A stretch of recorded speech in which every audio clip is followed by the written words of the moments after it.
Europe knew him as the victor of Crécy. France remembered him as the commander who captured a king at Poitiers. Across Christendom, his name inspired admiration among allies and fear among his enemies. Yet in the year 1363, Edward the Black Prince faced a challenge unlike any battlefield. His father, King Edward III, entrusted him with the governance of Aquitaine, one of England's richest and most important possessions in France. It was here that the greatest test of his leadership would begin, not with swords drawn, but with the burden of ruling a divided land. The Treaty of Brétigny had transformed the map of France. Vast territories in the southwest now answered to the English crown. Aquitaine stretched from the Atlantic coast deep into the fertile valleys of Gascony, its vineyards producing some of Europe's most valuable wines. Prosperity returned to many towns, yet beneath the surface, loyalty remained uncertain. Some nobles embraced English rule, while others waited patiently for the opportunity to return to the French king. Bordeaux became the beating heart of English Aquitaine. Merchants unloaded ships filled with English wool, iron, and fine cloth, while casks of prized Gascon wine departed for ports across Europe. Noblemen, bishops, merchants, and judges crowded Edward's magnificent court, seeking justice, protection, and royal favor. The prince quickly understood that governing required a different kind of courage than commanding an army. Every judgment carried consequences, and every decision shaped the future of English rule in France. Fortunately, Edward did not govern alone. At his side stood two of England's most experienced commanders. Sir John Chandos, respected throughout Europe for his tactical brilliance, offered measured advice whenever difficult decisions arose. Beside him stood Sir James Audley, whose courage had become legendary on the battlefields of France. Together, these veteran knights helped transform Aquitaine into one of the strongest English territories on the continent. While peace endured, they strengthened castles, inspected garrisons, and prepared quietly for the possibility that France would one day challenge England's authority once again. Edward's days no longer began with the sound of trumpets calling men to battle. Instead, they opened with petitions from merchants, disputes between nobles, and reports from sheriffs across Aquitaine.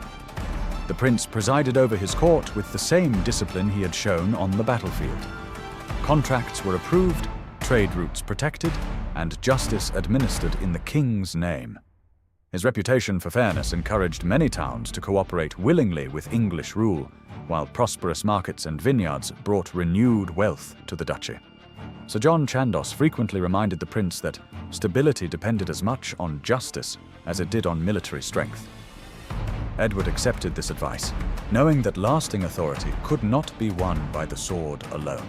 Although peace endured, Edward refused to allow complacency. Sir James Audley oversaw inspections of castles stretching from the Atlantic coast to the valleys beyond the Garonne River. Garrisons repaired walls, reinforced gatehouses, and replenished stores of arrows, grain, and fresh water. English longbowmen drilled beside seasoned Gascon cavalry, their training serving as a constant reminder that Aquitaine remained a frontier between two rival kingdoms. To neighboring lords, these preparations carried a clear message. England intended to defend Aquitaine with unwavering determination. In April 1364, the balance of power shifted once again. Following the death of King John II, his son ascended the throne as Charles V of France. Unlike many of his predecessors, Charles understood that England's greatest commanders were almost impossible to defeat in open battle. Rather than seeking glory through reckless charges, the new king embraced patience, diplomacy, and careful planning. Charles quietly instructed his advisors to strengthen alliances throughout southern France, believing that loyalty could often accomplish what armies could not.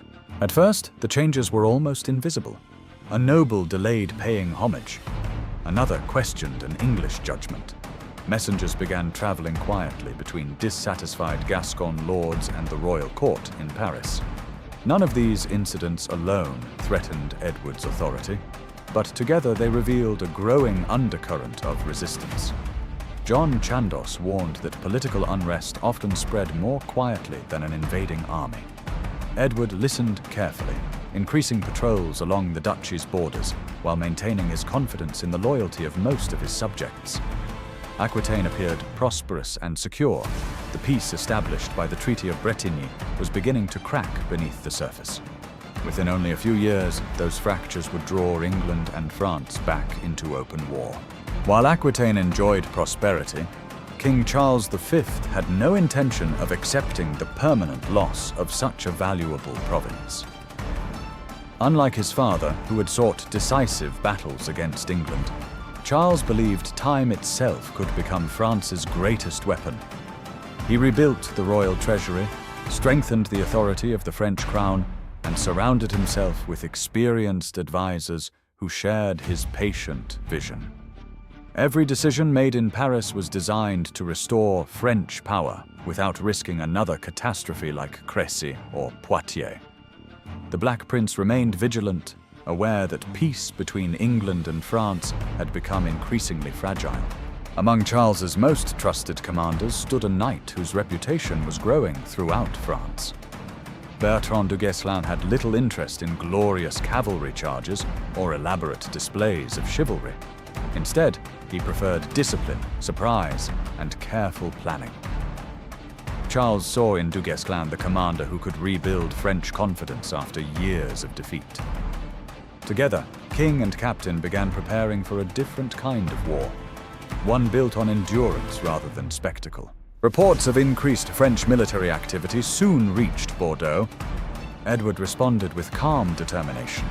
Sir James Audley inspected frontier garrisons, while Sir John Chandos reviewed the defences of strategic castles guarding the approaches into Aquitaine. English longbowmen strengthened watchposts overlooking roads and river crossings. Mounted patrols became a familiar sight across the countryside, reassuring loyal communities while discouraging those tempted to challenge English authority. Although no armies had yet crossed the frontier, both kingdoms quietly prepared for the possibility of renewed conflict. The greatest threat to English rule did not come from invading armies, but from divided loyalties within Aquitaine itself. Many Gascon nobles had long held lands under both the English and French crowns, balancing their obligations according to changing fortunes. Some admired Edward's leadership and valued the stability he had brought. Others believed their future lay with Charles V, whose influence was steadily growing.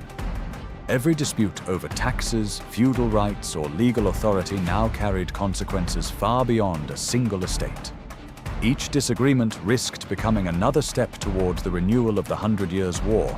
In 1367, Edward the Black Prince crossed the Pyrenees to support his ally, Peter of Castile. At the Battle of Najera, he achieved another brilliant victory, scattering the forces of Henry of Trastamara and restoring Peter to his throne. Yet triumph came at a terrible price. Peter failed to pay the vast sums he had promised the English army. Edward returned to Aquitaine burdened by crushing debts, while illness contracted during the campaign weakened the commander who had once seemed invincible. To repay the enormous cost of the Castilian expedition, Edward introduced a new levy upon the people of Aquitaine.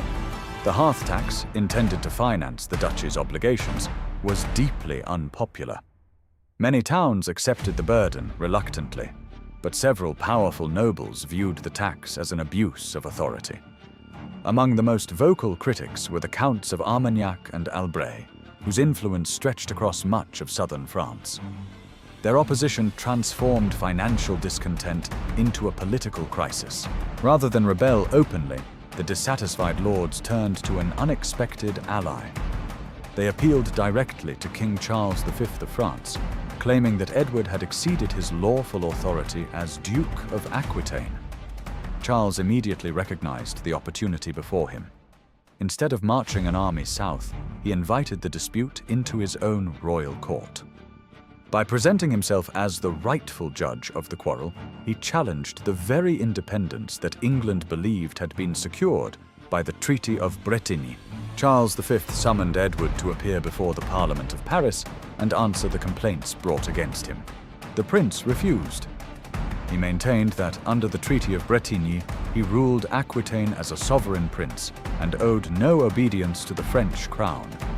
Charles answered with a declaration that would change the course of the 100 Years' War. In 1369, he declared Aquitaine forfeit and resumed the struggle against England. The battlefields of Crécy and Poitiers had been won with swords and arrows, but the peace that followed was undone by politics, taxation, and rival claims of authority. For Edward the Black Prince, the challenge of ruling Aquitaine proved every bit as demanding as commanding an army.